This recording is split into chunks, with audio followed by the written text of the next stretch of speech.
తీసుకుంటా. నేనే సీఎం అని రాసివ్వండి. ఆయన సీఎం అవ్వాలనిగా వాపస్ తీసుకోమంటాడు. అయితే నేను వాడికి ఆయా పనులు చేయాలా?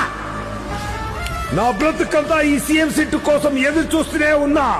ఒక మామూలు కార్యకర్తగా మొదలు పెట్టాను. రాష్ట్రంలో చిట్ట చివరి కార్నర్ దాకెళ్లి పనులు చేశాను. పార్టీని నిలబెట్టాను. ముందు కొట్టుకున్నాను. ఎంపీటీసీ, ఇజెడ్పీటీసీ, మేయర్, ఎమ్మెల్యే, మినిస్టర్ ఇలా ఒక్కొక్క మెట్టు పైకి ఎక్కెక్కి కాలరిగలా పరిగెడుతూ ఇక్కడ దాకొచ్చాను.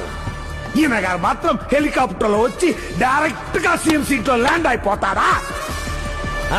అలాగే నాకు ఒక లాలీపాప్ కొనివ్వండి, నోట్లో పెట్టుకొని చిక్కుతూ పోతా. నేను వాపస్ తీసుకోను. మా నాన్నే కాదు, నేను సచ్చినా నిన్ను సీఎం కానివ్వను.